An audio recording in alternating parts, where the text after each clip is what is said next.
Boa tarde, minha gente. Relacionamento do novo governo com as Forças Armadas. Esse é o assunto que mais tem ocupado as manchetes ultimamente. Vamos então tentar entender o problema antes de fazer os comentários. Sempre que a gente tenta criar um relacionamento entre duas partes, temos que levar em conta alguns fatores que são comuns a todos os relacionamentos. Vale tanto para pessoas como para instituições que precisam trabalhar juntas.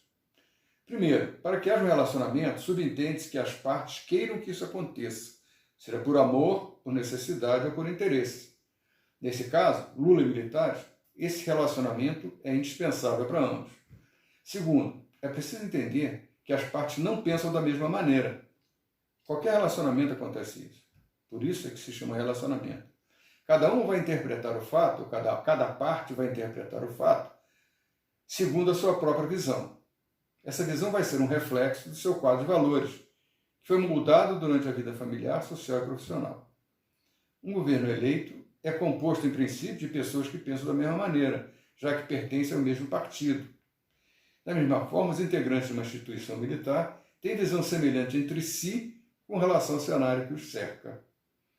Óbvio que acima dessas visões, se sobrepondo a elas, estará o compromisso de cada parte com a função que desempenham, governo eleito e militares. Isso tem que ser entendido se quiserem chegar a bom termo. Terceiro é a sinergia. Todo relacionamento visa sinergia, ou seja, as ações conjuntas vão trazer um resultado melhor do que se agissem por conta própria.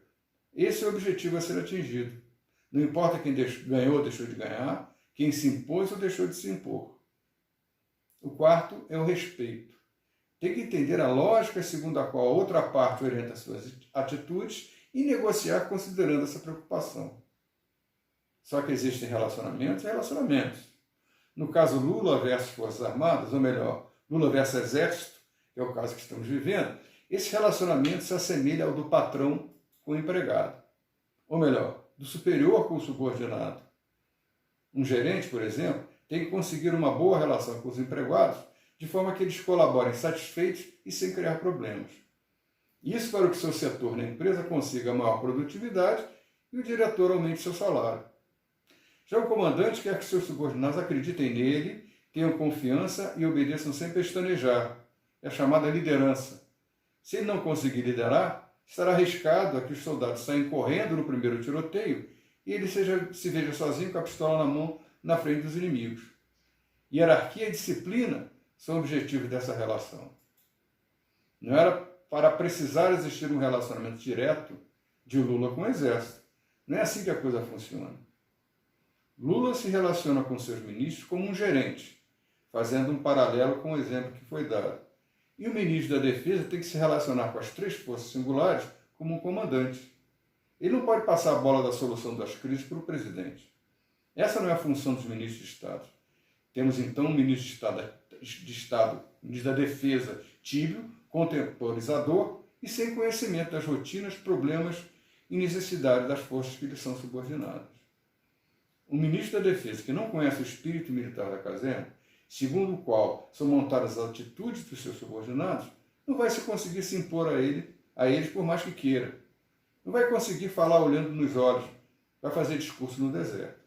No caso que estamos vivendo, radicalizando as ideias, o receio do governo é que, se esse bom relacionamento não for obtido, o poder militar resolva agir por conta própria e acabe se achando no direito de tomar o poder. De novo. Uma sucessão de crises, por exemplo, levaria a uma escalada que poderia acirrar os ânimos a ponto de incentivar a respaldar uma aventura golpista. De novo, como eu já disse. Uma nova aventura golpista. Obviamente, esse cenário tem que ser afastado, e rápido. Isso tem que ser resolvido antes que as elites e a mídia junto percam o medo do desastre institucional que o golpe de Estado, esse último aí, esteve prestes a causar e das suas consequências sobre a estabilidade econômica. Na verdade, isso é que mais os assusta, porque mexe com os bolsos deles. A hora que o medo passar, vão voltar a satanizar Lula, como sempre fizeram. Todo mundo sabe disso. Aí vão voltar a namorar e bajular o poder militar. Militares de projeção, na atualidade, como Vilas Boas, Etchegónio, Paulo Chagas, Santos Cruz, Fernando, Silvio Luna, por acaso todos eles meus amigos ou conhecidos, para citar apenas alguns, estariam prontos a levantar a bandeira da terceira via fardada. Nem Bolsonaro nem Lula. Seria o mesmo Brasil acima de tudo, só que sem Bolsonaro. Seria o quarto turno, que ainda nem começou, mas sem dúvida um dia vai acontecer. Lula sabe disso. Daí a sua preocupação com esse relacionamento. Então o segmento fardado tem que sair das mãos das elites e passar a fazer parte indissociável do Estado, como já disse em postagens anteriores. As Forças Armadas entregam o projeto de Estado e não um projeto de governo. Não podem ser transformadas, substituídas ou desativadas. Ao se ligarem às elites, as Forças Armadas se caracterizam como parceiras do projeto de governo que essas elites defendem. Não são mais do projeto de Estado, são do projeto de governo dessas elites. Essa tem que ser a interpretação do cenário. É simples assim. Se o ministro da Defesa tem que ser civil ou militar, é um enfoque pontual, que deveria ser irrelevante. Quando se estabelece que o ministro da Defesa tem que ser um civil, automaticamente também se estabelece que as Forças Armadas não fazem parte do Estado. Elas deverão atender aquele projeto de governo do momento. Continuariam politizadas, só que para o outro lado. Acho que o momento político pede um ministro da Defesa militar, mais prudente. Acentua até a autoridade do Lula. E não precisa nem ser do Exército. Talvez até melhor que não fosse. É isso aí então, meus amigos. Essa é a nossa contribuição, o nosso alerta. Muito obrigado, um abraço para todos.